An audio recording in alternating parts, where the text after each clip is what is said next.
everyone. Can everybody hear me? All right. Welcome to Youth Entrepreneurship in Action Day. We are so excited to have you guys here today. We have an exciting arrangement of activities and opportunities today. So we're going to move at a fast pace. We're going to do a lot of interaction, and we're going to have a lot of fun together today. So welcome. Some of our goals for the day. Today, together, we're going to explore the role of entrepreneurship in improving the quality of life in your hometown and in your communities across the state. And together, we're going to brainstorm ideas for things that would improve your hometown. We're going to practice sharing those ideas with each other and others. And then we also hope that you'll use today as an opportunity to get started on your entries for the My Hometown is Cool pitch competition, which we'll tell you a little bit more about. Raise your hand if you've heard of the My Hometown is Cool pitch competition. All the adults in the room. Okay, perfect. So today you'll hear about it. So the statewide pitch competition is an opportunity for teams of youth, 2 or more, to enter an idea on a 3-minute pitch video telling us what makes your hometown cool and your idea for a project that would make your hometown cooler. So we have $10,000 in mini grants, and teams can apply to win funds to turn their ideas into reality in their hometown. Last year, we awarded 4 $2,500 mini grants to teams of students across the state, and they implemented a whole range of exciting projects in their communities that helped anything from portable food pantries to coffee shop carts. So anything, wide open flexibility to what you think you need in your community to make it a reality in your town.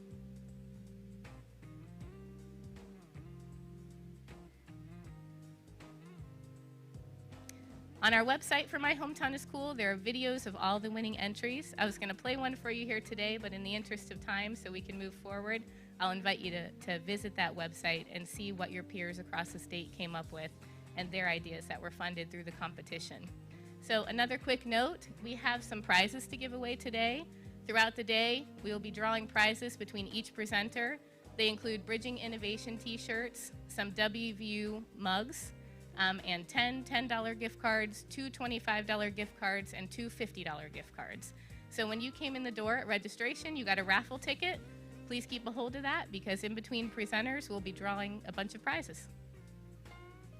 So with that, I'd like to introduce our first speaker of the day. Our first speaker is Dean Jorge Atiles. He is the Dean of Engagement and the Director of WVU Extension. We're really excited to have him here today to work with our group. He has a long history of community engagement and economic development, not only in West Virginia, but in other states across the country. So if we can all give him a warm welcome to the stage. Thank you, Lauren. Good morning, everybody. I know half of you is not awake yet, right? Buenos días. Okay, much better, mucho mejor, mucho mejor. All right, so you already figured out that I have an accent, right? All right, so who can guess where I was born and raised? I'll talk a little bit more, say. You're gonna get a mug. Whoever guessed right is gonna get a mug from back there. India? No.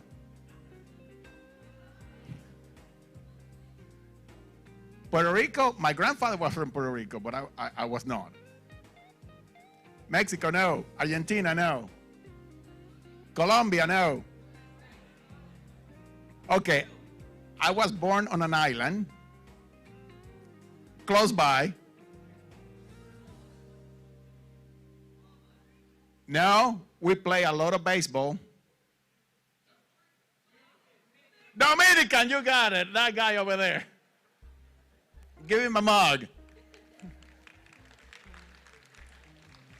All right, so yeah, I was born in Santo Domingo in the Dominican Republic, and I came here to the United States when I was 24 years old.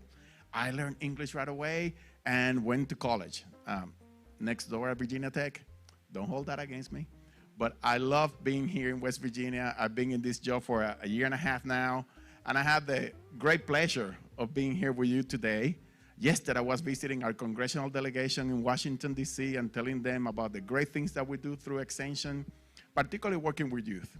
So I want to thank you for being here. I know you had to get up early, get on the bus, maybe sit next to somebody you really don't like, but that's okay. It's high school. I hated high school, but I survived it, and it was great for me. I learned a lot, and I was able to use everything I learned in high school, the good and the bad, to be able to be the person I am today. So I hope you're taking advantage of being in high school. Thank you, teachers. Thank you. Give them a round of applause, please. We know we don't pay them enough. So I want to also thank all of our county extension educators who are here and our specialists. Will you stand up so we can recognize you, please? Yeah, you two back there. You're already standing. Thank you so much. If you don't know anything about extension, find out. And, part of what we're going to be talking about today is what is entrepreneurship. And through extension, we are that outreach arm. And I have long arms, like monkey arms. So, we got very long arms to reach to every single county in the nation and territories of the United States. So in West Virginia, we lead the extension service out of WVU in every single county. We also have another land-grant university, West Virginia State University, who also has an extension service, and we collaborate. And they are more in this area, and they're awesome. So our mission is to improve lives and livelihoods, meaning we want you to be well, and we want you to be a good contributor to society, and for you to be able to have a business. And we're talking about business today. We also want everybody in West Virginia to have an opportunity to reach their full potential. And sometimes there are barriers in the way to reach your full potential. And what we're doing here today, and I want to thank everybody involved from WVU and beyond for making this happen, is for you to realize, yeah, I never thought about business. I never thought that I could probably take an idea and make it into something that could actually make me money and help West Virginia. So hopefully you will come out of this meeting and this conference with that kind of idea. Like I said, we have faculty in every single county of the state, and we collaborate to create and deliver programs that can improve life and livelihoods. So we have 3 pillars at the university and also at the state, and as an extension service, we work towards those: improving academic and career readiness, maximizing your health, your safety, and your wellness, and also enhancing individual, community, and business prosperity. So what is entrepreneurship? Who wants to get a guess? I mean, where are the microphones around here? All right. Raise your hand. The bravest person in this whole room, raise your hand. Over there, right there. How come it's females? Huh? Guys, watch out. All right, would you stand up and tell me what you think entrepreneurship is? Can you say it again for me?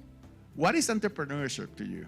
To me, it's like an opportunity to put money into a business or like a small little whatever to make it a bigger thing than what it is, or just giving it a opportunity or something like that. Well, you are right there on the way to finding that definition. Well, tell me your name and where are you from? Kami Lytle from right here in Charleston, West Virginia. All right, well, such a pleasure to meet you. Me too. All right, she probably deserves something. Give her something, guys.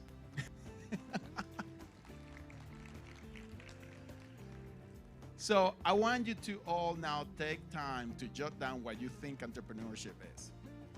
We're gonna give you, 5 minutes. We start counting now. Work amongst yourselves. Jot it down.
Please do not use your computer. Do not use your phone to find the definition because that's cheating, okay? Thank you.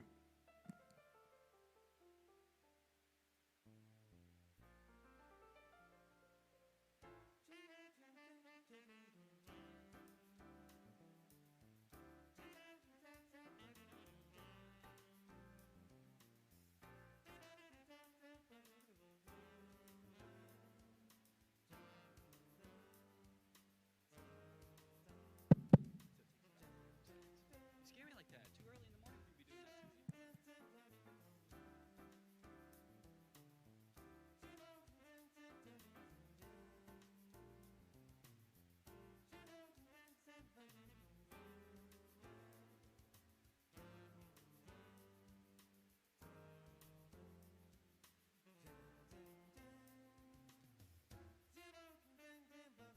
Too early in the morning for you to be doing that to me.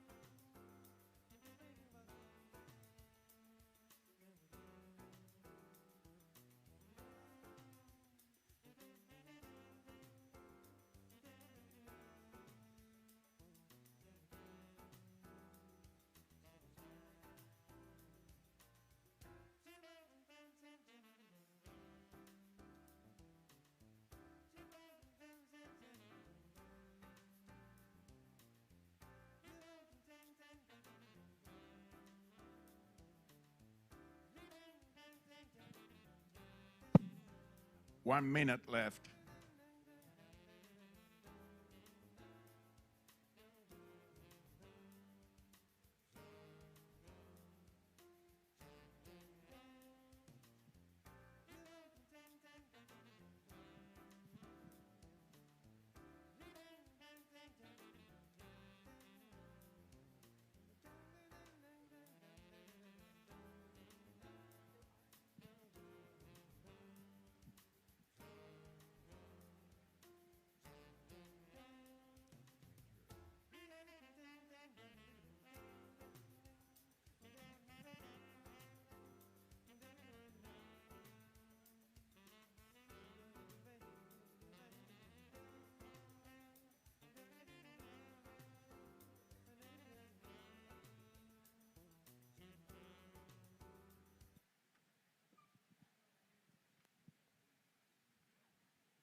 All right. So I'm going to be coming to a few tables so you can tell me what you think entrepreneurship is. So are you guys ready? Sure? Okay. Who wants to tell me what entrepreneurship is? I feel like your idea, like maybe it just means an idea that you have. All right. Let's give her a hand. That's a good answer. That's part of a good definition. All right. How about long hair guy here? Entrepreneurship is starting and managing a business and helping it to grow and prosper. Very excellent answer. Let's give him a hand too. You knew I was coming to you, right? I could tell. Yeah. Taking a big idea and turning it into money. I like that very much. Thank you. Let's give her a hand. Ooh, I like your style. Entrepreneurship is like taking an idea and making it bigger for a business or your community. All right, so you're going to do something in fashion perhaps? Taking an idea in fashion and taking it to the next level? Why not? Let's give him a hand. All right. Let's see over here. Well, this table has already spoken, but I tell you what, you were ready to say something, right? No? Yeah, I'm fine. All right. I don't know why, but I think it would mean different things depending on what your business is and what your idea is. For me, I would say it can a plan that you want to have that can be better depending on how much profit you make and how much business time you have. All right. A hand. This is awesome. All right, the Panthers here. All right, let's see what they have to say. The desire to start a business or pursue an endeavor. That sounds like a very serious definition. Let's give him a hand. All right. How about here, young lady?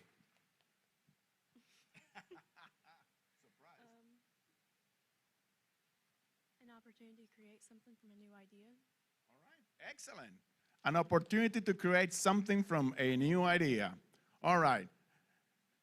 There are a few long-haired guys here. I kind of like that. Here. Entrepreneurship is the ability to seize opportunities to make capital or make the world better. All right, so it's kind of carpe diem, right? Seize the opportunity. Awesome. All right, well, let's get back to the program. Now, who can tell me where entrepreneurship, is that an English word? Okay, where did it come from? French. All right, voila. Avec la French. Okay, let's do it. Let's go back up here. Oh, you can see my little bald spot there. I'm gonna have to fire you now. Okay, so the term entrepreneurship is derived from a French word. And one of the things I hated about high school, I had to take 2 years of French. It was obligatory.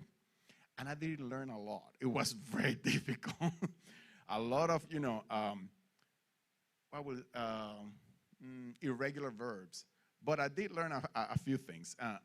Entrepreneur is like to undertake. And is to pursue opportunities. That's what that word in French means. It also means an adventurer, which is somebody that is taking a risk, right?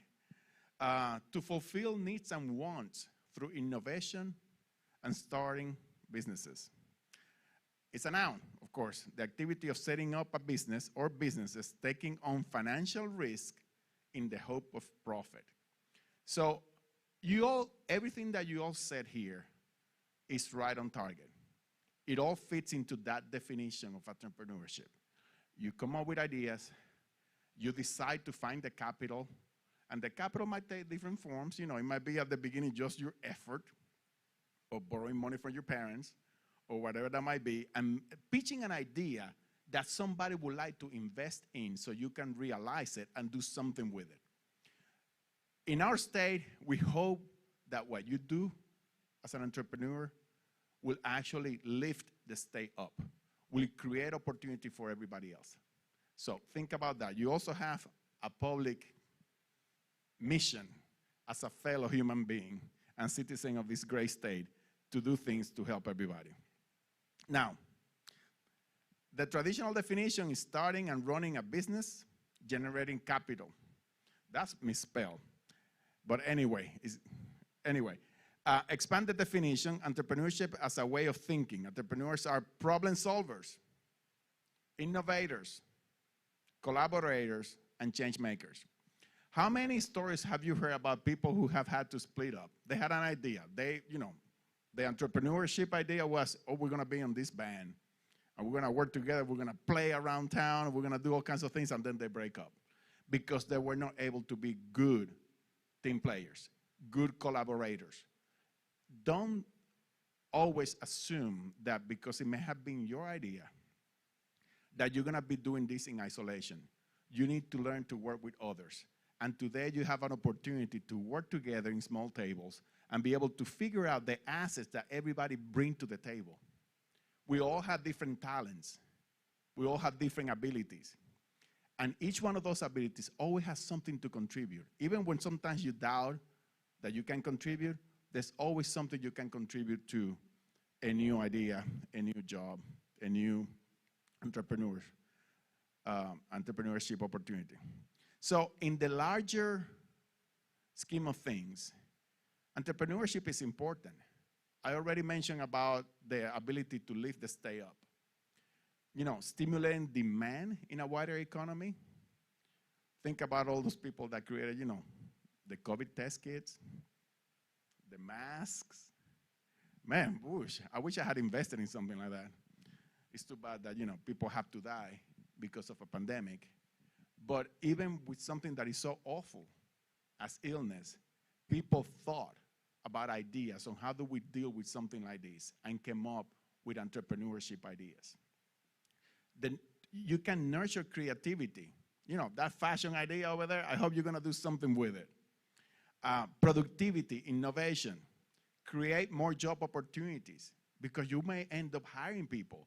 You might end because you're gonna be so successful, you're gonna need to hire people to take your business even further. And create opportunity in your own towns, in your own cities, in our own state. Develop a sense of community and develop the community itself.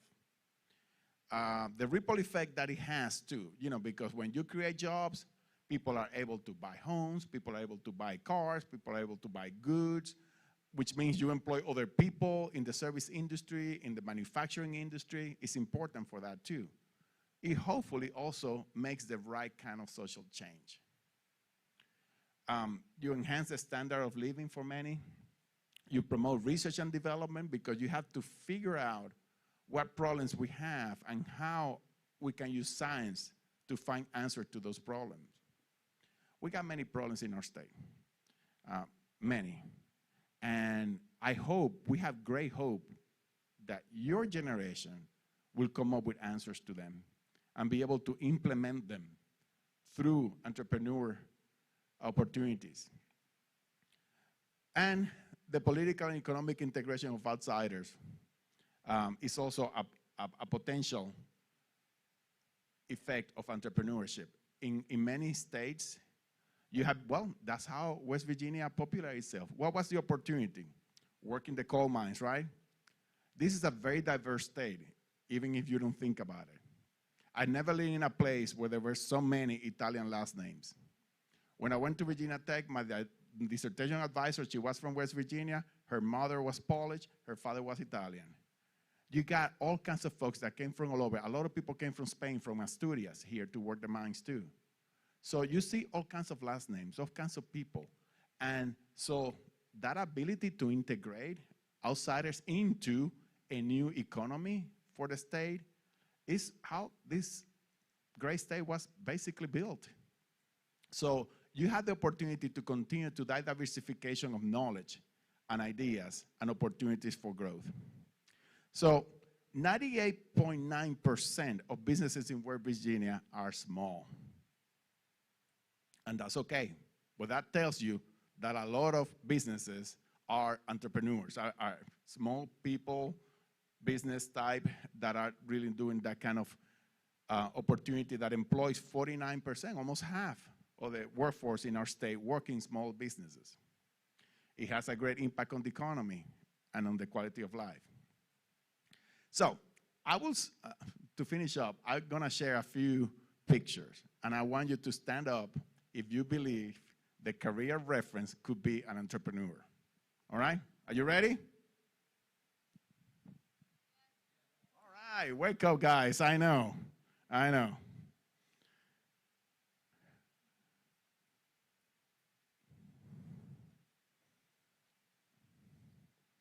That's kind of like an easy one, right? Okay, you can see it. Thank you. An artist or craft person. Not everybody agree. I can see that. But those of you who agree, tell me why. Where's the microphone right now? Over there, that young man over there, yes. The reason being an artist or a craftsperson is a form of entrepreneurship is because you sell your art and your crafts and it costs a lot of money. It's not like something you can just sprout out of nowhere. You have to put yourself out there. You have to sell yourself. All right. You have to, it's not just like it's not free. You have to invest. You have to take risk. Absolutely. And some of us parents might think, oh my God, my son is gonna be, an artist. Are you gonna be able to support yourself? You're gonna hear this kind of stuff. You are right now in high school, you're trying to make decisions about your career.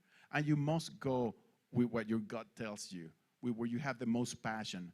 And you also need to be realistic as to how you're gonna be able to Be an entrepreneur with the career that you choose. You can be studying religion, and you can be a renowned speaker that goes around the entire world talking about religion theory and everything like that and make tons of money. You can be that artist that is well recognized because they have put their, their heart and soul into what they produce and what they do. But even to get the materials to do art, you gotta get the money. You gotta do something. So always think about, you can be and do anything you want when you put your head to it and your mind to it. But this kind of training here today is also gonna give you the tools for you to think about, how do I bring that to reality? How do I actually create not only a means of living for myself and my future family, but for others around me? A farmer. All right. And let me tell you, thank you. Farming is so critical for our nation, any nation.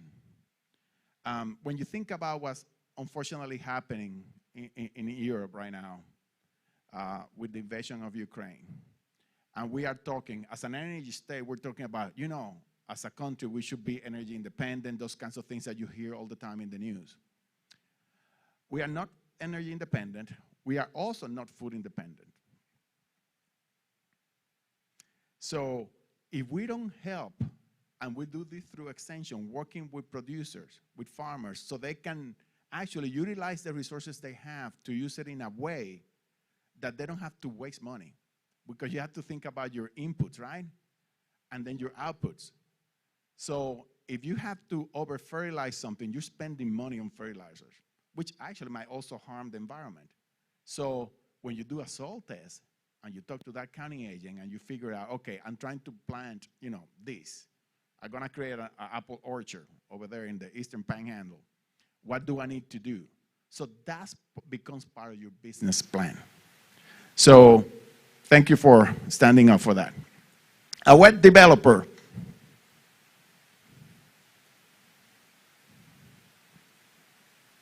All right, so who wanna tell me about what a web developer is as an entrepreneur? Over there. I tell you what, this corner, you better get up.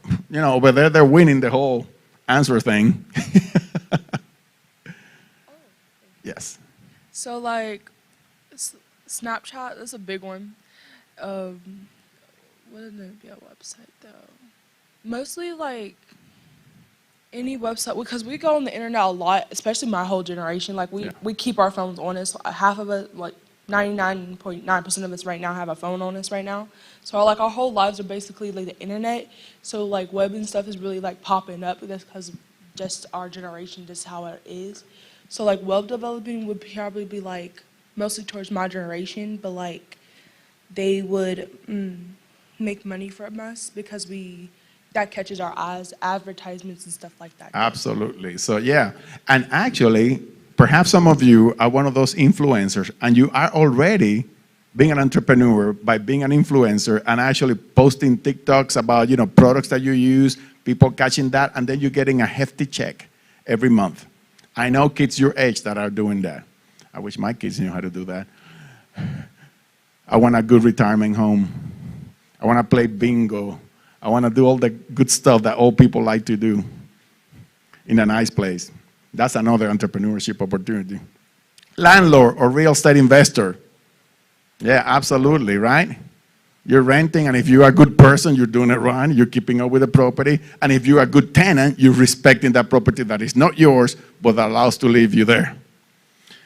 When I was a housing in extension as a faculty member, I was a housing specialist, so I dealt a lot with these things. All right, couch potato. Nobody's getting up for that one? Well, okay, tell me why. All right, finally, this corner. Let's get the microphone to this brave man. It's coming.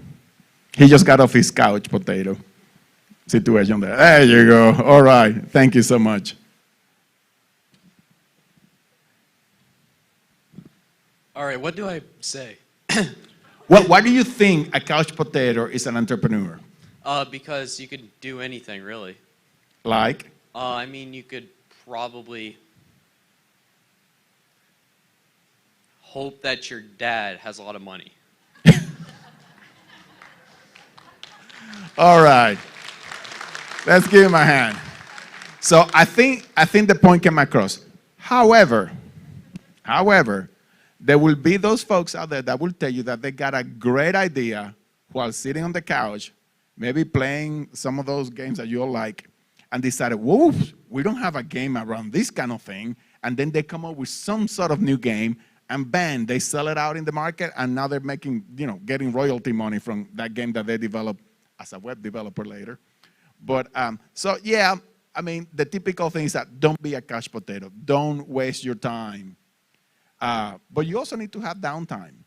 So when you are intentional about your time in life, when you're trying to make something meaningful, yeah, you have to chill out. You gotta, watch that game. You gotta, eat your popcorn and fall all over the sofa and have your mom yell at you for keeping things dirty. Do something with it. Almost anything that we do in life could turn into an opportunity. Writer, an author. Yeah, absolutely. Writing books still, a good business. Even if you just sell them online. All right, tour guide. Well, I see like half and half. I don't understand why. Okay, so we need to change this thing because we're putting a lot of our eggs in the basket of West Virginia and utilizing its natural resources as a beautiful state to attract tourists, create hospitality opportunities. And if you don't think a tour guide can be an entrepreneur, then we need to change the conversation, okay? So give that some thought. Let me hear from somebody who thinks that it's not. I mean, like this whole area there didn't think they were entrepreneur. And they might not be, but let's see. I want to hear from one of you. Who's going to be the brave person? Over there.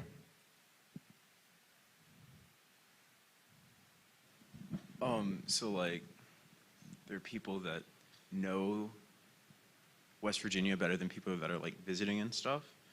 So like, if they wanted to go to the New River Gorge, they could show them how to get there, show them down the rapids, stuff like that. Okay, yeah, that's basically it. They're getting paid for that, right? And not only that, because of that tour guide, people are able to go there, take a risk in paying money for a vacation, but going with the certainty they're going with somebody that knows what they should be doing.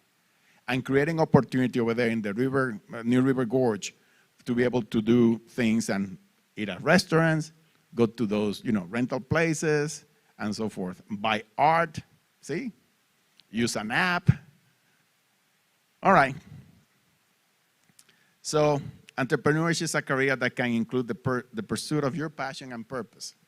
So think about what is your purpose. And I think that's my last slide, right? I think so. We have a wealth of challenges and opportunities in the state. We need entrepreneurial thinkers like you to see those opportunities, and bottom line, we need you. And with that, I thank you for giving me a chance to come and talk to you this morning.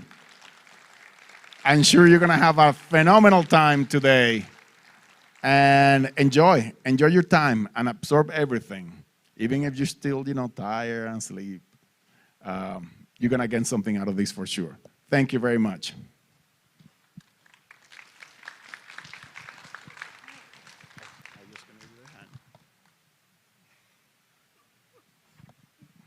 All right, thank you, Dina Tiles. That was an awesome opening to our day. We appreciate you being here. So we will draw a couple of prizes. If I can catch you before you go down, if you want to draw the tickets out. So we will draw a $10 Dunkin' Donuts gift card first. All right. I don't trust her. All right. And the number on this ticket is 553049. I repeat, 553049. 49. 553049. Well, nobody has it. Right there. Right there? Come on over. All right, next, a $10 Walmart gift card. All right, and the number is 553045. 45. Where? Anyone? Oh, over here at the back. Okay. All right. And the last one is a WVU tumbler for right now. All right, for right now? For right now, yeah. Okay. Do you have the tumbler? Yep, it's right there Okay. waiting. All right, and the number is 553097. Oh, right there in the middle. All right. Sorry, guys, on this side. Let's shake it more. Yeah, shake it some more. Thank you. All right, so those of you who are helping facilitate the tables, if you could raise your hands, our table facilitators. So across the room, you may have noticed that there are coaches circulating around the room.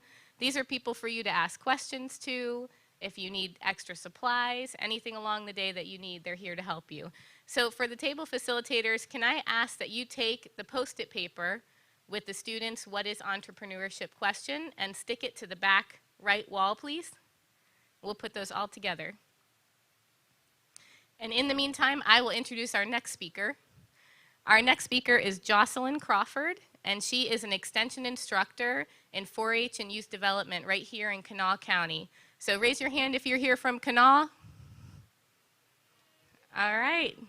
So Kanawha County, here's your 4-H agent, Jocelyn, and she's going to give our next session.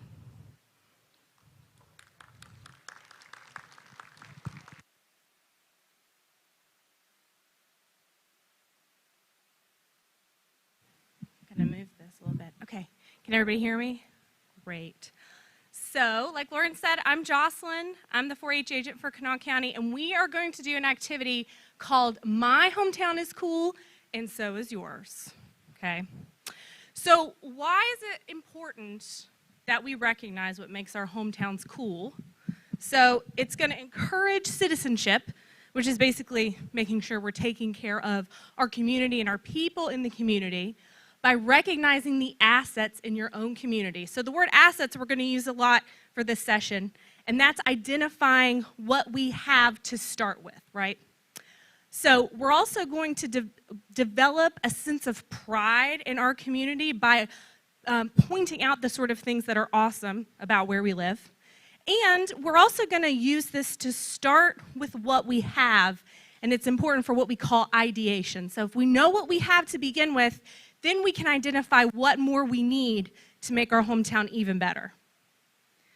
So this is Charleston, West Virginia, and this is actually where I grew up. Someone else made this slide, but it's perfect because I can talk about all these things. So in the top left-hand corner, we have the Capitol Market. Very awesome. Lots of good places to eat, lots of places to go shopping. We have the Capitol in the top right-hand corner, and I actually live close to the Capitol, so I think it's really cool that it's there because it's a lot of green space to get out and walk and ride a bike. In the bottom left-hand corner, we have food. I think that's specifically a picture from Ichiban. Anybody been to Ichiban from Kanawha County? Has great sushi, awesome. And so thinking about the kinds of restaurants and places to eat in your community would be a good place to start. And then we have the Clay Center in the bottom right, which of course has, you know, the Discovery Museum, has lots of places where you can go to see shows, has a planetarium. So if I'm thinking about what makes Charleston cool, this is a perfect snapshot of all the awesome things to do. So what I'm going to give you 3 minutes to do is we're going to brainstorm what would you want a newcomer to your hometown to know. Okay, what would you want them to experience while they're there? And then what makes your hometown a good place to live, work, and play? So if there's more than one hometown sitting at your table, like if a couple of you are from one place and the other couple of you from another place, you guys can definitely break into groups. But I want you to come up with a couple things. I'm going to give you 3 minutes really quick. I want you to identify some cool things about your hometown. Okay? All right, 3 minutes and I'll call you back.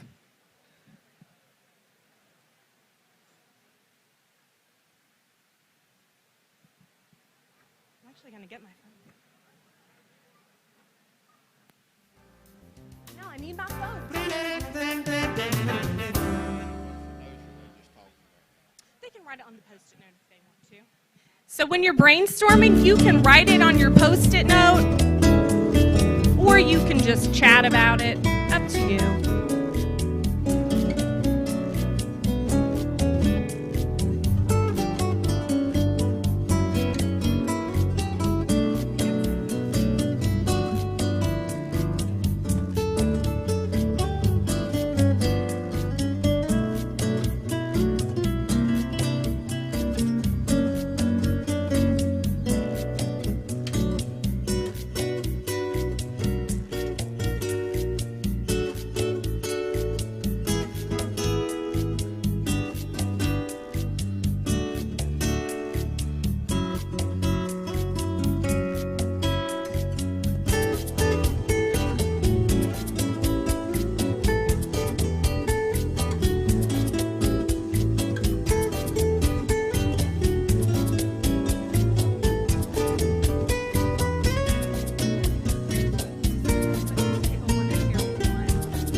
All right, you guys have about 30 seconds.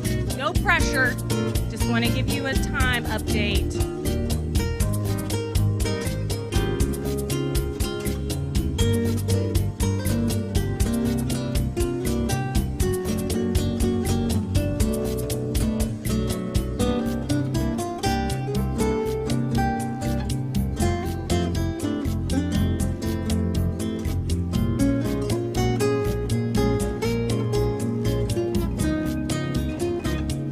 Okay, time is up. So, I've asked a couple people in the crowd to tell us the name of their hometown and one cool thing that they brainstormed. Okay, and this might give you some more ideas if you had trouble brainstorming. Okay, so what's your hometown? Summersville, West Virginia. What's cool about it? We actually have the biggest lake in the state, and it's we can do a lot there. You can raft down the New River Gorge. There's a lot of kayaking and just boats and stuff. It's really nice. Awesome. Yes, Summersville. That was great. All right, we're going to do one more. What's your hometown? We're from Greenbrier County, and we have the Greenbrier. Yeah, awesome. The Greenbrier. That's a really awesome place. Very good. Okay. So now that you've brainstormed some things, I want you guys to find the sheet of white paper on your table that has the West Virginia state seal. Okay, looks like this. So we're going to take our good ideas and we're going to turn it into a seal for your hometown. Okay, so the state seal of West Virginia is here. And if you take a look at it, it actually gives us a ton of information about what is interesting and important about West Virginia, right? So right in the middle, we have the rock, which gives us the date that West Virginia became a state, June 20th, 1863. What do we have at the bottom? Shout it out. That's the state what? Motto, yes, Montani Semper Liberi. That's exactly right. So that gives like the motto, the sort of words we embody as West Virginians. Mountaineers are always free. We also have a farmer, the man in the beautiful yellow outfit, and we have a coal miner, the man in the blue breeches, right? So that represents our two most important industries, okay? And so what I want you guys to do is, after doing that brainstorm, deciding what was cool about your hometown, you're now going to create your own seal, okay? A seal for your hometown. Now, it doesn't have to be as fancy, as intricate as our West Virginia state seal. And here are a couple good examples of all kinds of community seals and county seals. So you have ones that are pretty simple, like the City of Huntington one towards the middle, right? So it has a bridge and some big buildings and a river, and so you get what the vibe of Huntington is just from that little picture, right? Or you can include the shape of your county or your hometown, if you know what your county looks, or the shape of your hometown is, like in Summers County, right? Or you can make it a little bit more abstract, okay? So what you guys are gonna have 15 minutes to do is create your community seal, okay? Using the brainstorming session that you had and identifying those things that are cool or awesome or interesting about your hometown, okay? All right, 15 minutes, go for it.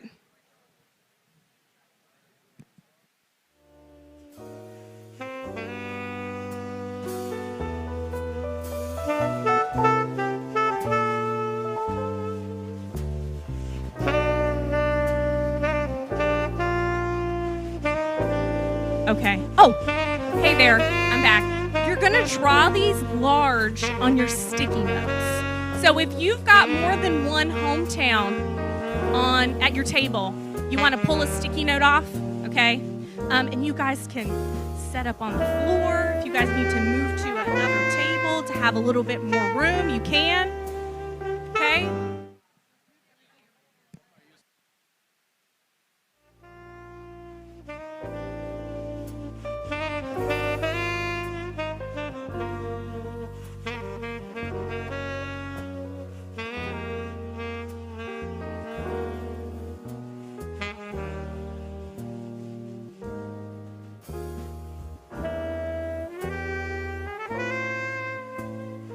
Yes, just to clarify, we're drawing them on the giant sticky notes, the chart paper, the big old pieces of paper you have in the middle of the table.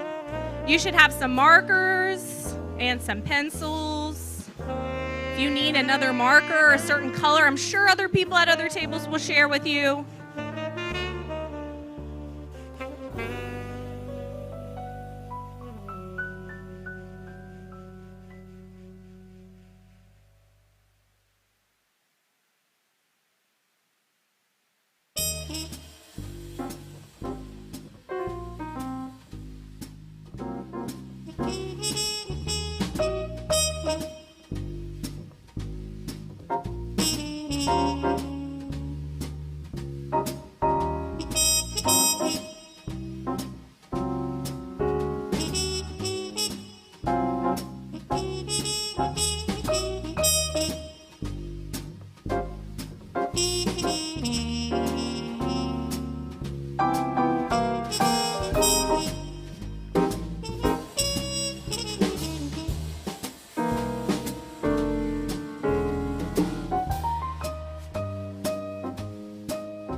Okay, I don't want to rush you, but I do want to tell you you've got about 5 minutes.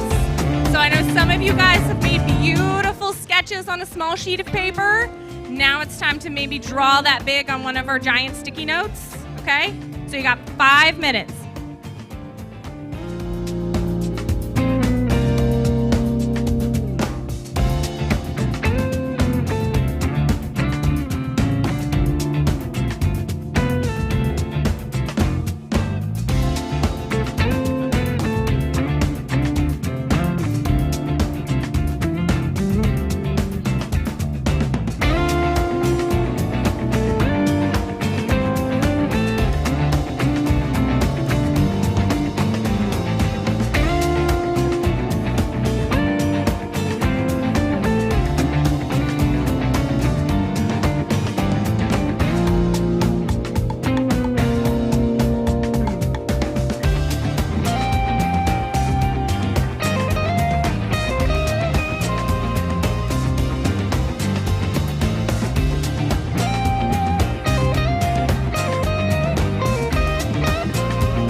Again, not rushing, but this is your 2-minute warning. 2 minutes, put the final touches on it. Make it beautiful. Okay, 2 minutes.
Jason Goff, Capital High School. Where are you?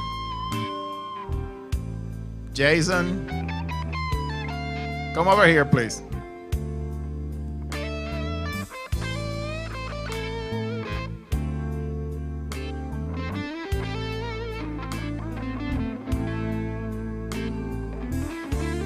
Okay, so that's time. Everybody, markers down, pencils down. All right, so I have been around the room. I have seen some awesome, beautiful seals. I did talk to a couple different tables and asked if they would hold up their seal so you guys could see and if they'd give a short explanation. So I'm up here, Nicholas County. Do any of you guys want to hold up your beautiful poster? Just tell us a little bit about it.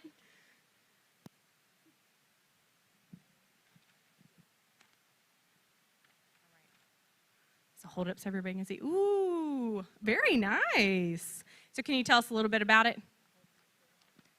So we did a whole bunch of things that we have in Nicholas County, like Carnifex Ferry. Oh, Carnifex Ferry is right there, and then we have the lake. Well, the lake's right there. Whitewater rafting, and then our sense of community. We actually came up with a motto that is where adventure and community meet. So. Awesome, that's great. Let's give them a big round of applause. Awesome. I love it. Okay, Nitro. Someone want to share? You want to hold? You can at least hold it up because you guys have a lot of things going on. You got to stand up. There you go. Okay, who wants to talk? I'll talk. Okay.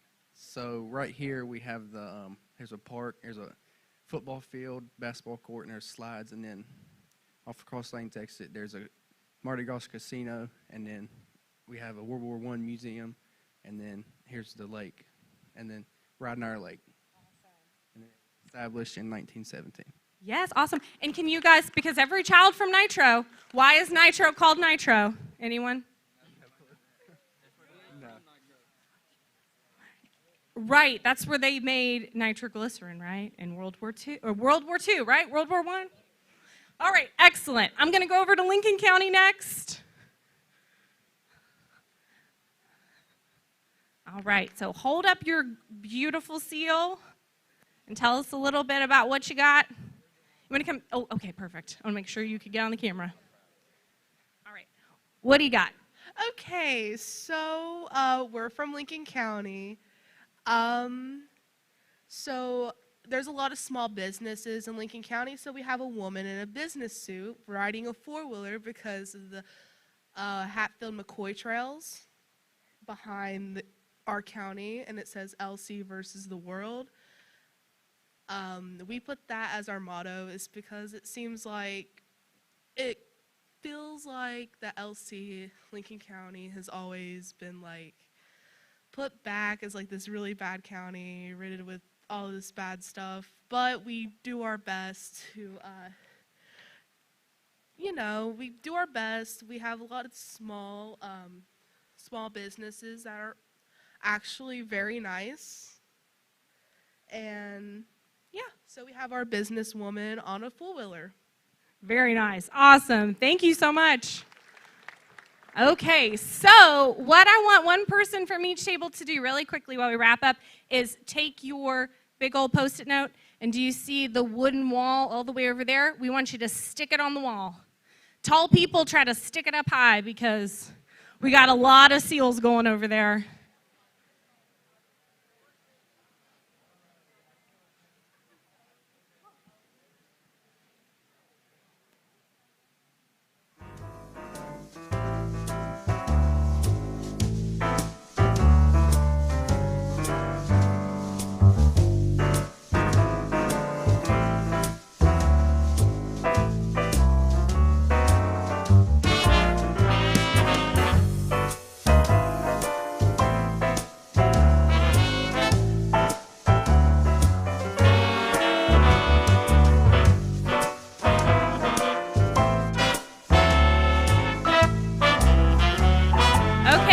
You guys finish that up. You guys did an awesome job coming up with those things, those locations, those natural features that make your hometown, your home county cool. So it's important to remember that West Virginia is cool, right? We've got lots of awesome stuff. We've got the Mothman Festival. We've got lots of art. We have the holy pepperoni roll that we all love. So next, what we're going to do is you guys are going to be working on how to make your hometown cooler, right? So Lauren, are you going to do that introduction? Are we going to draw some more? Okay, we're going to get some more prizes.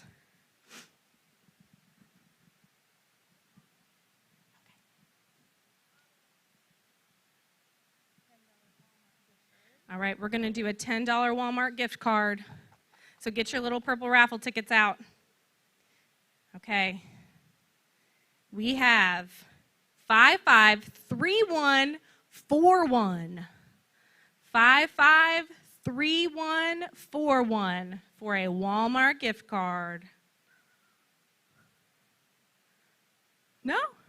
Hey, all right, come on down. Let's give them a round of applause. Come on down. Very nice. Okay, this is for a $25 Walmart gift card. And this number is 553018. 553018. $25. Oh, come on down. Yay! We have a, oh, yeah, right here. I'll meet you here. There you go. No, you can keep it. All right, now we're drawing for a $10 Dunkin' gift card. Here we go. We have 553138. Yay! Congratulations. Okay. All right, a WVU tumbler. So you can keep your hot beverages hot and your cold beverages cold. All right, here we go. 553145. 3145. Yay! Come on down. Okay, oh, and this is the big one. This is the Bridging Innovation t-shirt. So you can show off to all your friends that you got to spend a day here with us. Okay, 553140. 40. Yay! Come on down. Good job. All right. Here you go, Lauren. All right. Thank you, Jocelyn. Let's give her a round of applause. All right.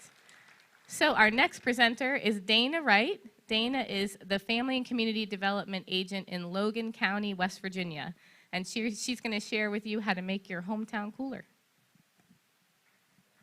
Thank you.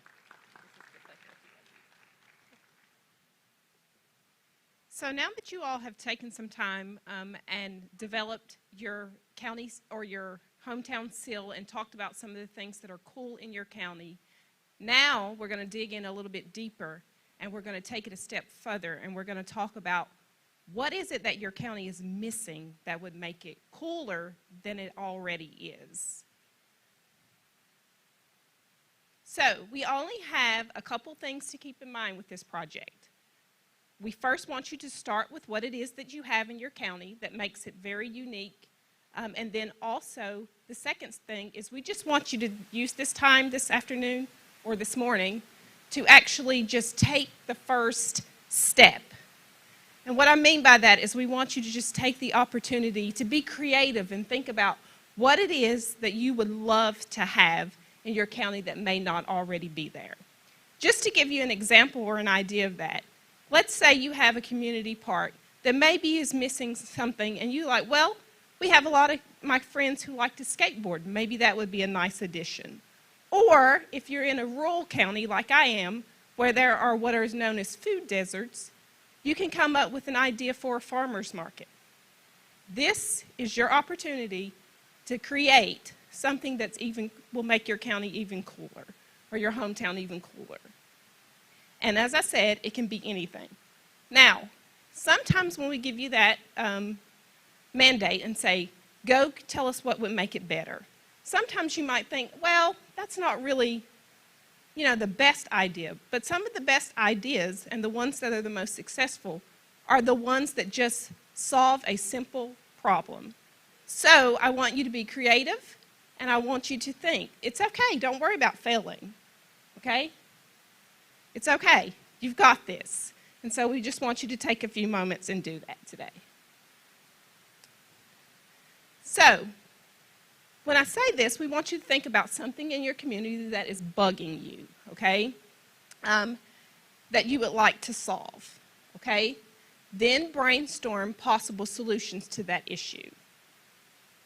And we're going to make a bug report to start brainstorming ideas for your community today. Now, as Lauren said a little bit earlier in the morning, she said, hopefully you will come away with some ideas that will prepare you to be, to enter into the My Hometown is Cooler challenge on a larger scale. So that's what we would like for you to do. So what we have an example here. And in the example, for example, this problem is that people are getting injured crossing the street in town. So some possible solutions are asking for a stop sign. Now, that seems pretty simple, but that would solve that problem.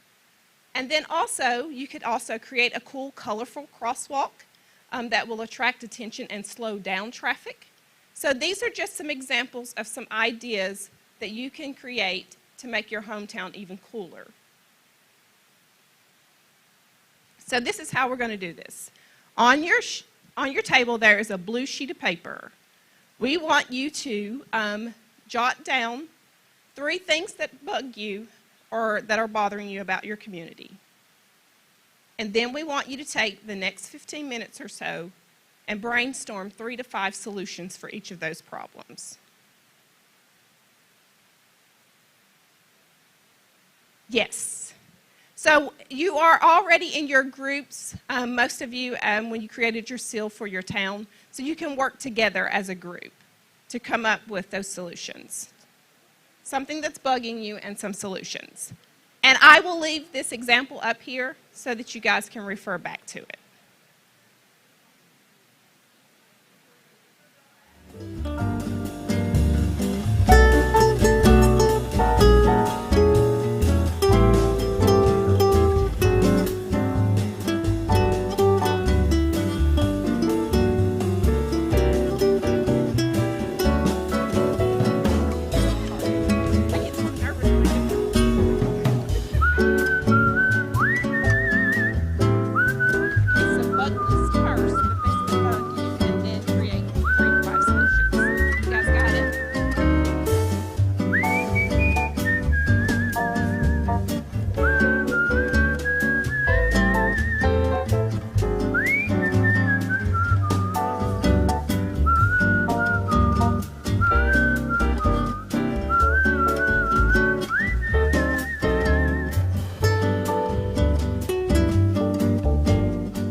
time to create those, talk a little bit about those problems and create some solutions.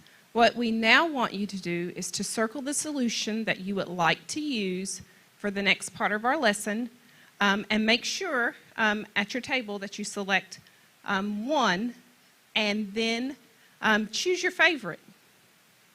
And then lastly, we want you to identify at least 2 resources or assets in your community that would be useful for your idea.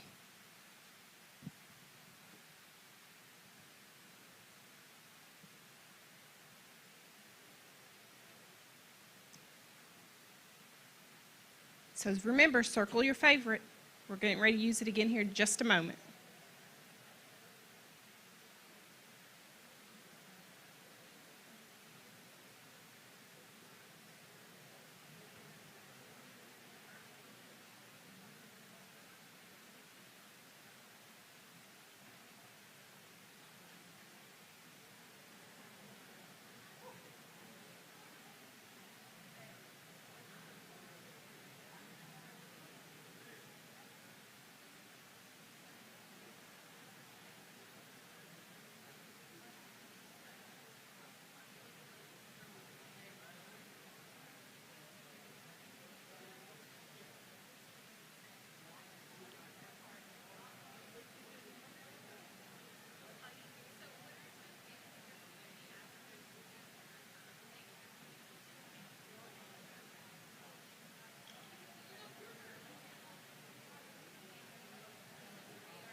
All right, now that you've got your favorites circled, we are now going to draw more prizes.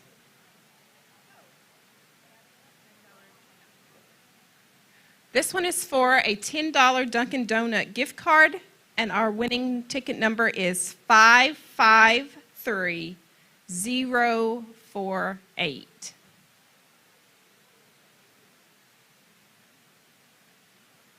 All right. The gentleman back here in the corner.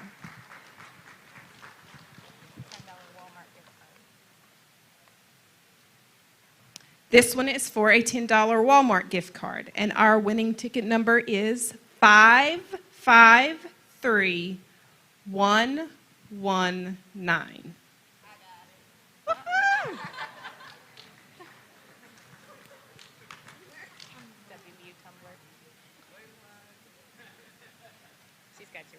All right, this one is for our WVU tumbler, and the number is 553117.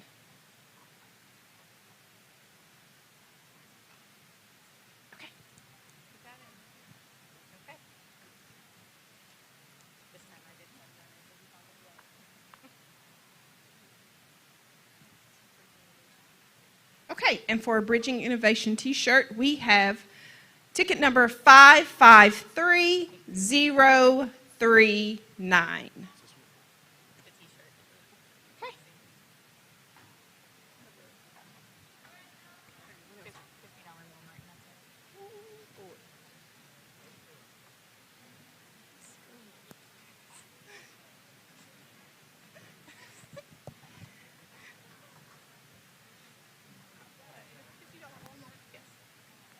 All right, guys, and for a $50 Walmart gift card, we are looking for ticket number 553008.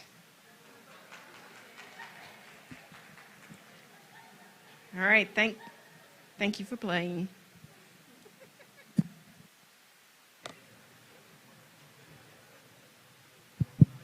All right, let's give Dana a round of applause. Thank you, Dana. Our next presenter is David Roberts, and he is the Family and Community Development Agent in Lincoln County, West Virginia. I know we have students from Lincoln. Raise your hand back there. Here we go. All right, welcome, Dave. All right, thank you, Lauren. Congratulations back there. I believe it was LC got the $50 gift coupon. Very nice, very nice. So right now we've talked about what makes your hometown cool. We've talked about some ways that you're going to make it cooler, what you'd like to do.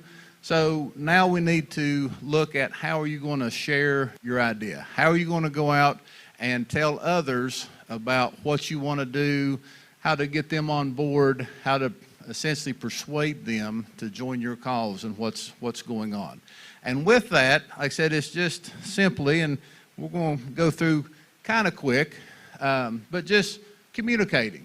At its simplest form, sharing ideas is just communication. That's what it is. It's something that we do all day, every day. It's something we learn from a baby, wanting, when it's time for, to be fed, to be changed, wanting a hug, being able to express that need. That's what communication is just sharing those needs, thoughts, and ideas.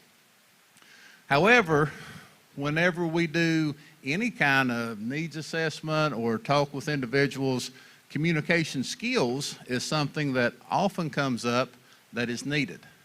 I've heard a couple, as we've walked around today, when it's come time to share some of our ideas of not wanting to express, not wanting to share, feeling nervous. And again, we're talking about something that we do all day, every day. But with that, that fear comes in with a lot of the public speaking. That's the piece that really gets a lot of people very nervous. In fact, I was reading a survey just the other day, 76% of Americans list public speaking as their number one fear. That's crazy to think about. 76% of Americans have that as their number one fear, but there's still a lot of people that get up in front of a crowd, speak a lot, very often. You've seen today several coming up. Dina Tilley's this morning does an excellent job, but with that, there's a lot of practice that goes with it. That's where we kind of overcome that. I have the opportunity to stand and talk a lot, do a lot of different sessions. I am terrified every time I come up on the stage.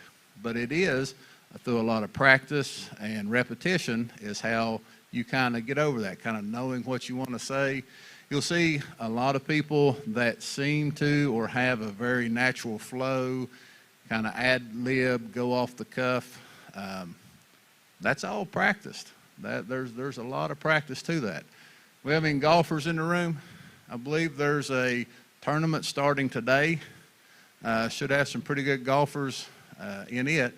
And you're going to see a lot of individuals step up to the tee and with no more, what appears to be, no more effort than do some pretty magical things with a stick and a ball. But that's all because of practice. And that's what we're looking at with communication and how we can share your idea. Now with that, one of the things with doing the public speaking piece and what makes people a lot of times nervous is not being able to get their point across, and almost being afraid of just rambling on, not being able to say what they want to say. After it's done, they think, why didn't I mention that? I should have thought of that. So what we want to do is show you how to do an elevator speech. Now, who's familiar with an elevator speech? Is this something maybe we've worked on in some of your classes already?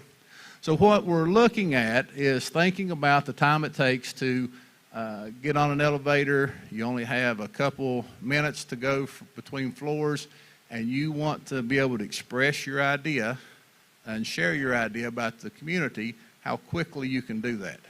Now with that, there's a little formula, and it's on the screen here, and this is kind of what you want to look at, and it really works with any object. So it's just real simple, being able to say, hello, my name is, I am with, or this is where, what I'm doing. There's a very specific target audience, what the product is, any key benefits, and what makes it valuable. So like I said, I know that looks like a lot, but really it's not a lot of information. It's just things that you want to kind of know and that you're going to be able to repeat. And the more you practice it, that's just going to be able to flow out. Now what we're going to do is, if you take a look on your table, and I have seen several that's got had them out and kind of fidgeting with them already. So go ahead and take one of the items, okay? And that's going to be the item we're going to practice our elevator pitch with. We're going to take a couple minutes, and you can pair up so you can kind of talk with with your partner. And with that, I want you to come up, and give a moment and think about what maybe a real quick company name is, what your product is. Some of them, it can be a legit purpose for what it is, or completely made up, use your imagination. I mean, essentially, and we'll put this back up just so you can see it. But if I was working on it, doing this, and just picked up the pen, real quick as I was looking, it would be, my name is David. I'm CEO with the Flim Flam Sham Company, and I'm here to talk to you today about the Impersonator 5000. This is for anybody who has an annoying sibling or parent. With this, it can help convince them your idea is the best idea around and help you get your way better.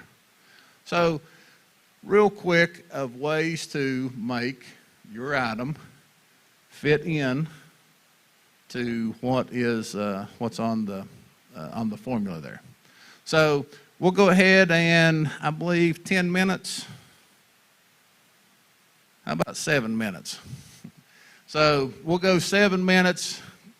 Take your item and make a pitch, and share with the people there at your table what that is. So just share amongst yourselves at the table for a moment.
All right, just a few moments as we wrap up.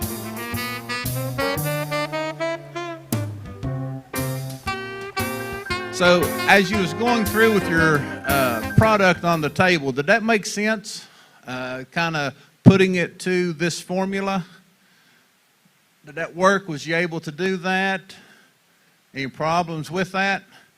I would take a moment, was going to have some come up, stand up and share, but I know being right before lunch, there's going to be several that's ready to grab their box right now. So we're not going to have you stand up and share as a group right now.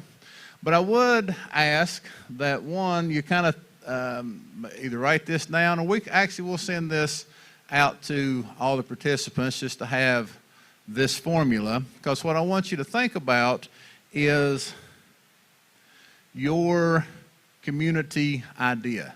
So what was your thought, your plan that you wanted to make cooler? And I want you to think about that. And here's a couple that's throughout the state. But I want you to think about what yours was. And again, how can you put that into the elevator speech, elevator pitch format? What will be some things that you're going to be able to say as you want to convey your idea to others as you walk up, as you meet them, like I said, and that's what, actually, we're going to come back after lunch and get in. For those that's with us, we'll go into that a little more detail. I know some's going to be leaving right after lunch, so you'll be able to, again, we'll get this out. Just want you to think about how you can put your idea into this format to share. And the good thing about this, and the good thing about using your random items, is as you're practicing, so those random items, as I heard people talking about, I heard a lot of laughing. That always helps with that practice, takes away some of that getting nervous. That does make us feel more at ease. But that repetition is what helps get the point across when you're meeting that person to share. So I believe it is 11:59, so 1 minute until the lunch. Lauren, are there any specific ways we're going?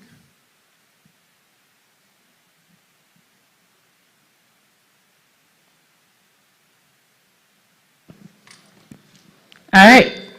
Ooh, that's much louder than the one up front. Okay, so in just a few minutes, we are going to break for lunch. Today we have box lunches, so when you registered, you ordered either a turkey sandwich, a ham sandwich, or a vegetarian. So whatever you ordered, feel free to grab. Also during this time, we want you to have a little time to decompress, take a break, eat your lunch, and visit our vendors who are in the hallway out here. And in just a moment, we're going to have one of the vendors from RCBI at Marshall University come and tell you about an activity that he's going to be doing in the lobby if you're interested in joining. So until that time, let's draw a bunch of prizes before we go.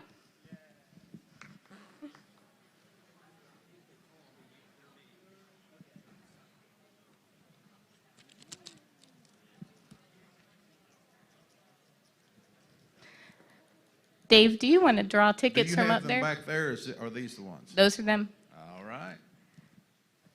So the first one will be a $10 Dunkin' Donuts gift card again.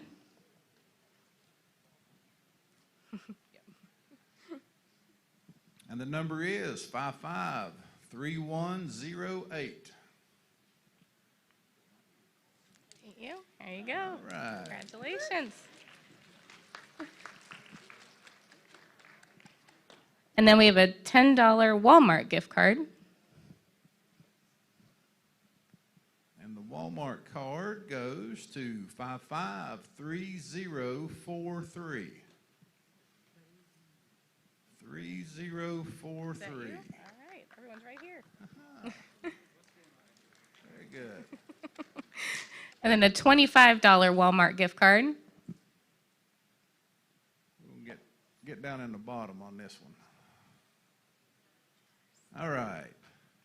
553016. 3016. I believe we're right here. And we'll do another WVU tumbler. Let's go. Number 553054.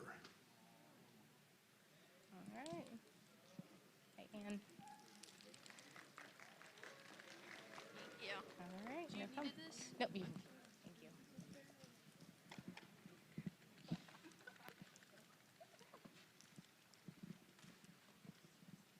Got any more?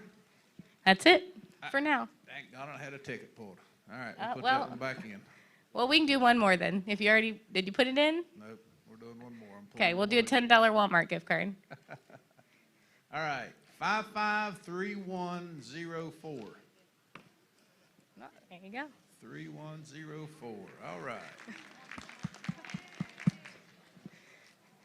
So with that, I do just want to thank everybody for hanging in there with us this morning. I believe we're going to be called out for lunch. Hope you enjoy your lunch and look forward to hearing some of your ideas of how you want to share your community story. Let's all give Dave a round of applause.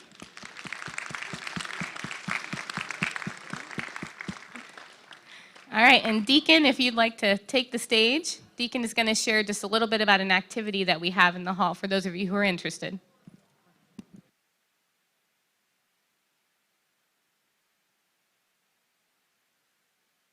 Hello. Welcome, innovators. We have a booth outside. Who's we? I am Deacon. I'm with RCBI. We're the Robert C. Byrd Institute. In the midst of a 32-year journey to bring advanced manufacturing to makers from the corporate level to the community, and we do lots of work with individuals as well. So we help folks prototype ideas, we help folks 3D print ideas, and there's good news, there's a space for you too.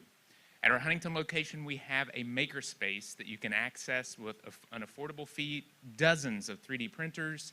We have a summer camp series.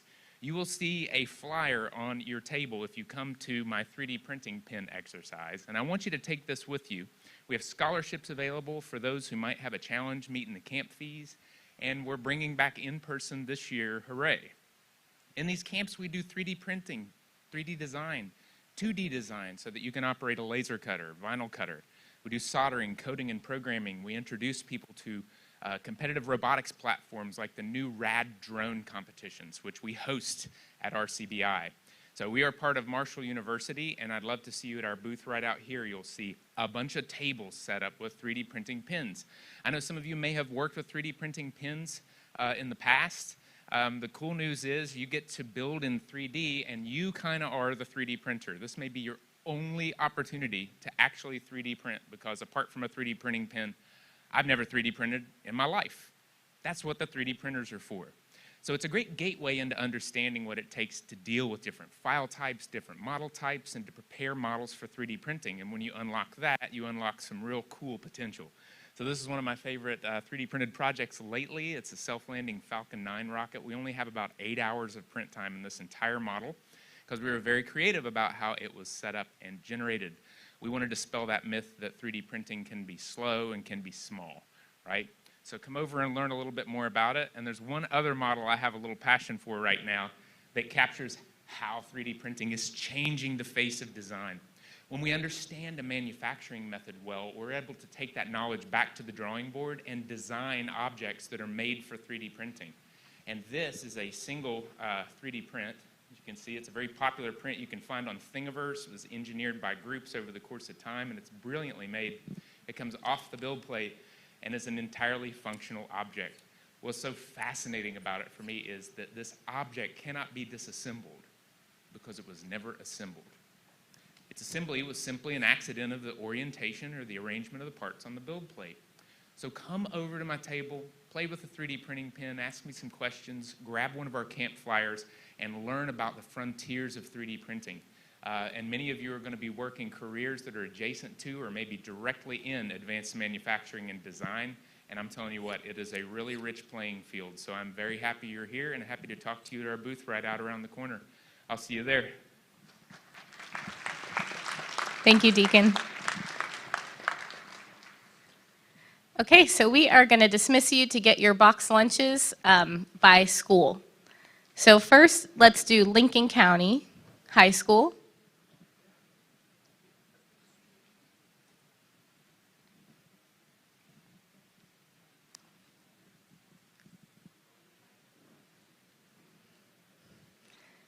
And then we will do Lincoln High School from Harrison County.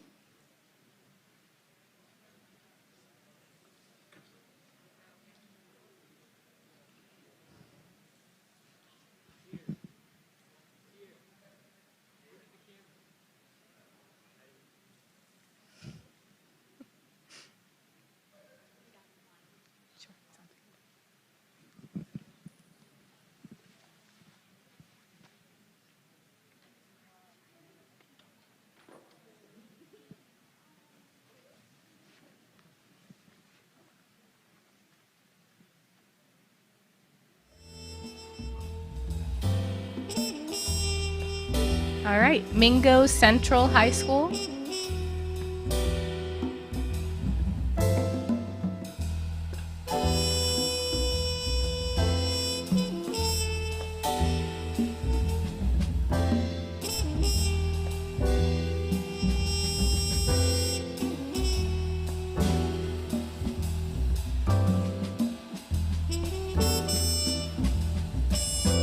Greenbrier West High School, and there's also a door over here on the left, guys, if you'd like to use both of them.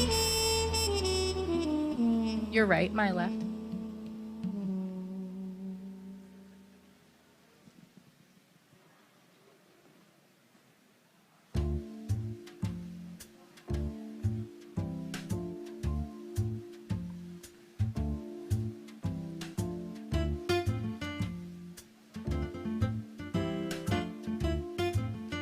NCCTC, Nicholas County.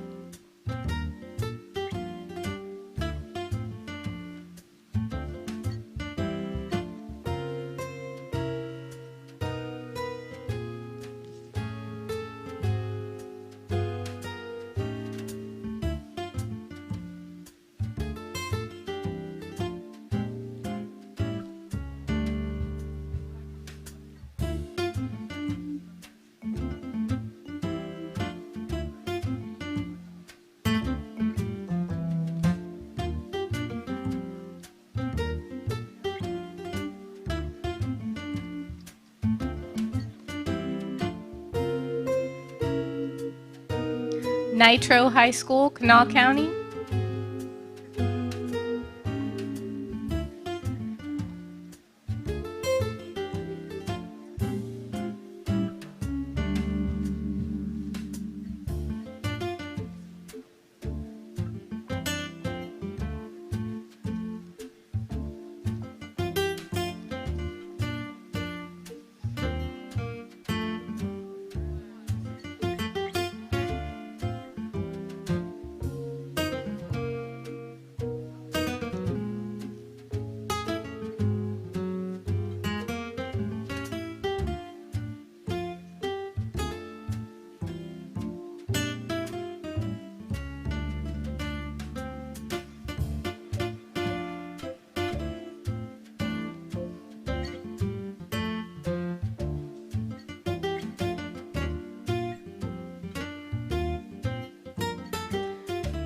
Randolph Technical Center in Randolph County.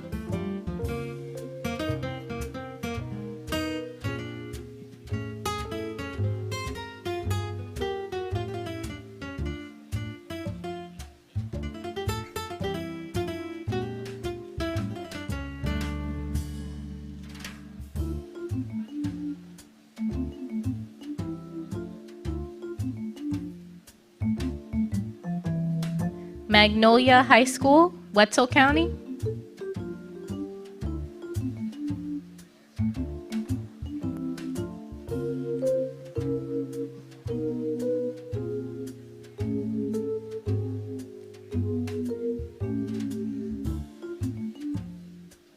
And Capitol High School, Kanawha County. Did I miss anybody? Okay, enjoy your lunch.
Just a quick reminder, everyone, don't forget to visit the vendors. They also have a bunch of free stuff to give away, so t-shirts, cups, frisbees, all kind of stuff at the vendor tables. And there is a Bridging Innovation backdrop if you'd like to get a picture with you and your friends with the conference backdrop.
All right, guys. Capitol High School and Randolph Technical Center, welcome back. Thank you for sticking in with us. You guys are the small group for the afternoon. So we're going to do a little activity this afternoon together to give you a chance to further develop your idea that you've come up with. So Dave ended the pre-lunch session with you guys having created an elevator pitch for your community entrepreneurial idea. Did you all get finished with that? Okay. So at your table, you each have a facilitator. If you guys could raise your hand. Could we have one join this table that just came in? Oh, sorry, Carrie, I didn't see you there. So what we want you to do is finalize that elevator pitch for your idea and then practice it out loud at your table. We're going to give you a few minutes to do that together, and then we're going to share them out loud here with each other to the larger group, which is not very large anymore, so lower pressure. So we'll give you 5 minutes to finalize that elevator pitch and work with your coach at your table, and we're going to start sharing. We'll do 10 minutes, and then we're going to start sharing out loud, okay?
right, everybody. If you haven't gotten there yet, please enter practicing your presentations at your tables.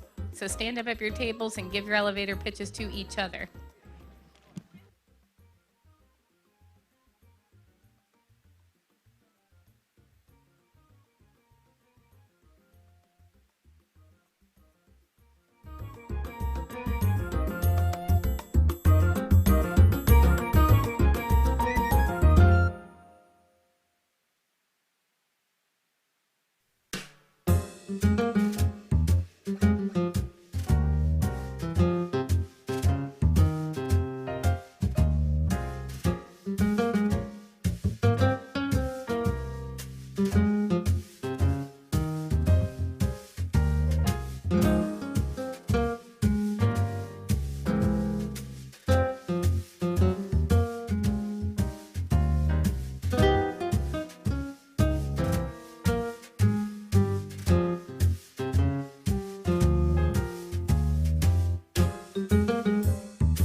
right, 1 minute warning.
Hello, my name is Jason from Capitol High School, and I'm here to promote an idea that is going to help with the lack of teen attractions and careers here.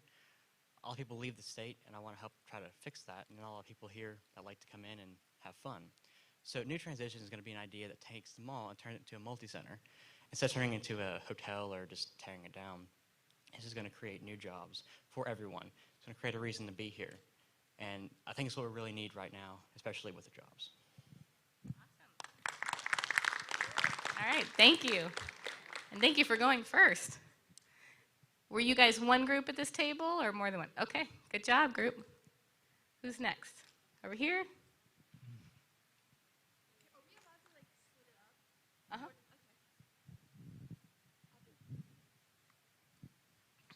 Hello, we are members of Capitol High School. We would like to talk to you about the trash problem around Charleston. We have an idea to place colorful recycling and trash containers all over Charleston to reduce waste. Our product is unique because there are few containers around our city, and the bright colors will attract you to pick up your waste.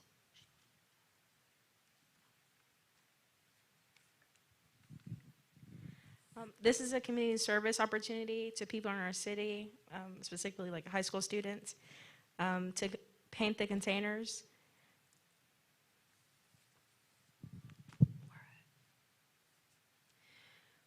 We have few opportunities around the city to reduce waste. Once you get into the habit of picking up waste, you know it's the right thing to do.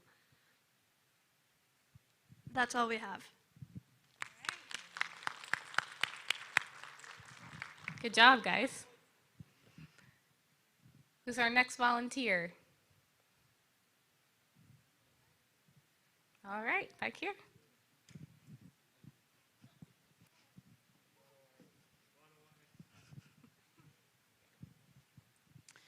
Hi, my name is Matilda. We're from Capitol High School. Our program is another Cleaning the City program. We call it State Clean, Keep It Clean. It's a public service program that employs Girl Scouts and Boy Scouts and public school, like high school students, because they need community service hours. So we have these community service hours, and every time we have an event, each person there will be expected to have at least one bag completely filled with trash. Our program will help keep the city clean, allowing businesses to open and thrive in a way that they aren't because of just how the city looks.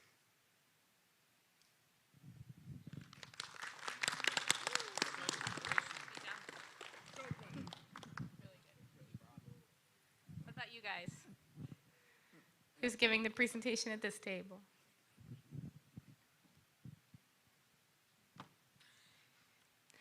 Hi, my name is Macy Menifee, and we're yet again from Capitol High School. We would like the chance to beautify our community by repurposing rundown buildings. Tons of people use the murals that are already around Charleston and many other places for photo opportunities for not only like school dances, but for family photo shoots, for friends to go hang out of, just to go explore Charleston. By repurposing rundown buildings, by cleaning them and bringing in artists from around West Virginia, you can not only create more attraction to the areas that you're putting that will then in turn increase the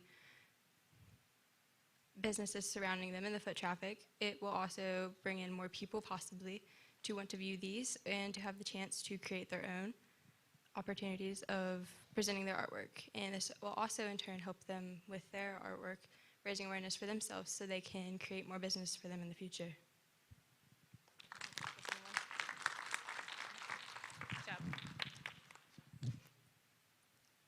All right, our last group. You're just going to have to pick somebody because they're all arguing and they're not going to want to do it. Okay, so someone always comes forward.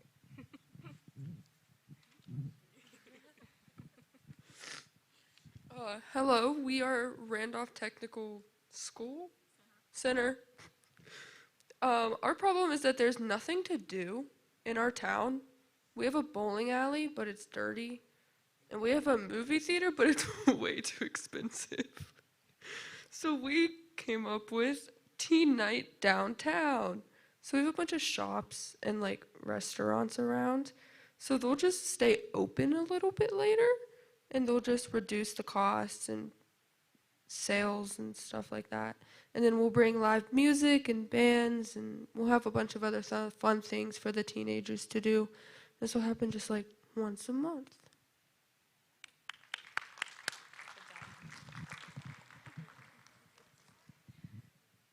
All right, guys, good job. So it's nerve-wracking, obviously, to stand up in a room and hold the microphone and share your pitches out loud. So let's have a round of applause for our brave students that came forward and played that role. So all of the ideas that you just shared could be entered into the My Hometown is Cool pitch competition and win actual money to do those projects in your home communities. So we'll be sending follow-up information to your teachers after the event with how to enter that contest, other details. I think also a couple of our colleagues have circulated around with other opportunities. So look for My Hometown is Cool, and I hope you'll consider entering that idea or another in the competition. Second, your ideas can be entered into the high school business plan competition. Tara, raise your hand. Tara St. Clair coordinates that project. You want to share for just a moment? Thank you for that applause. Who here has heard of the high school business plan competition? Anyone? Ah, okay. Well, you're going to learn today. The high school business plan competition is open to each of you, grades 9 through 12. It starts in the fall and ends in the spring. We actually just had the final competition last night. And who has a guess of how much money we gave away yesterday? 10,000? How much? 40,000? Any other guesses? 15? 25? We gave out over $120,000. And we had 5 high school teams got a minimum of $1,000 each. Some of them got closer to 10,000. So that could be you. All these people did, they just had an idea. They saw a problem and they solved it. So all you have to do is have an idea and enter it into the competition. In round 1, you get to create a video. You state what your problem is, how you're solving it, and who you're solving it for. So have you guys, does everyone here have a cell phone? Has anyone here made a video on their phone? Boom, that's all you got to do. So we will get you the information to enter the high school business plan competition in the fall. Thank you, guys.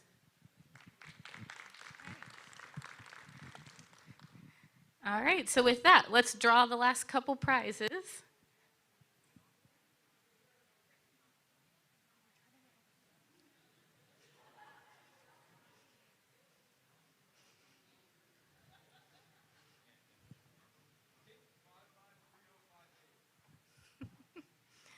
We will have to draw until there's someone present to win. We might draw some numbers that aren't here anymore.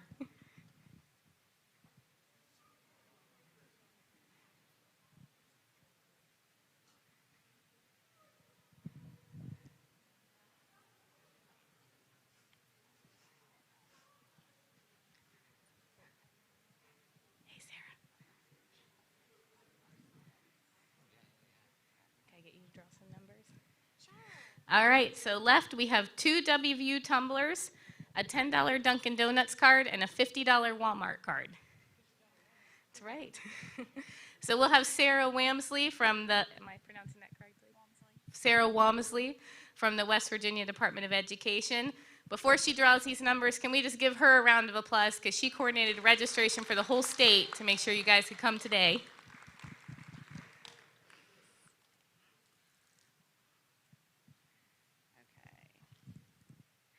553058. The $10 Dunkin' Donuts.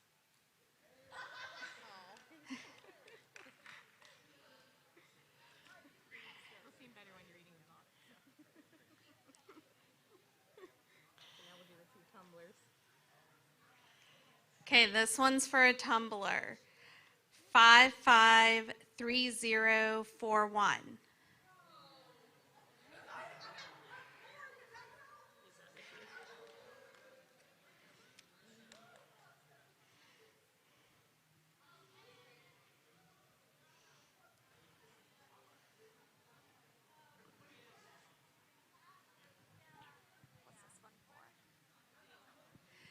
Okay, next one is for a tumbler. 553010.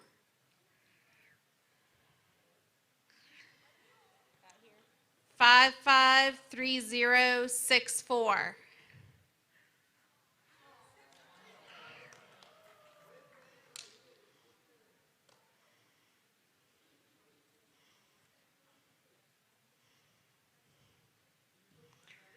What's this one for?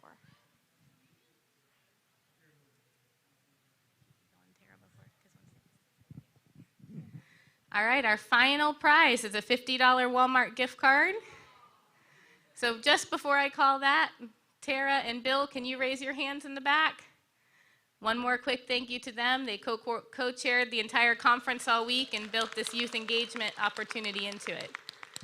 Thank you both.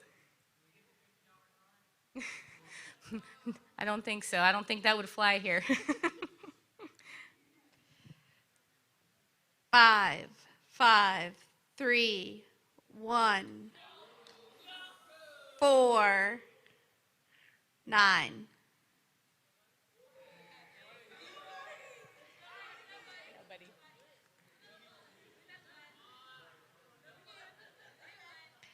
Okay, let's try this one. 5, 5, 3, 1, 5, 6. All right, let's keep going. 5, 5, 3, 0, 5, 9. Woohoo!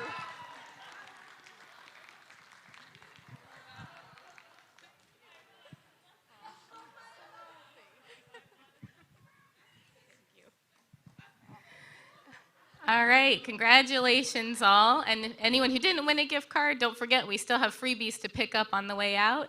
And one last group of people that's left here, if I can have you stand up. The WVU Extension agents from across the state, Amy, Gina, Dave, Carrie, Dana. Can you guys stand up?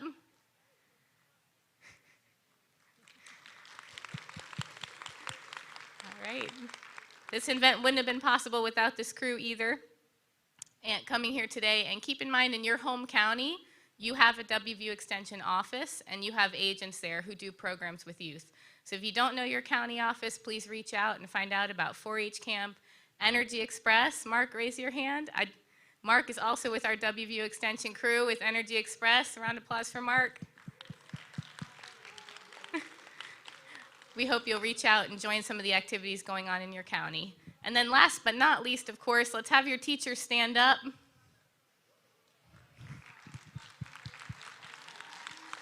All right, thank you. Thank you to our teachers who, of course, we could not be here today without. And thank you to all of you students for coming here today and for trying these new activities and spending the day with us. We'll send follow-up information to you about the other programs that we have going on. And we hope you have a safe trip home.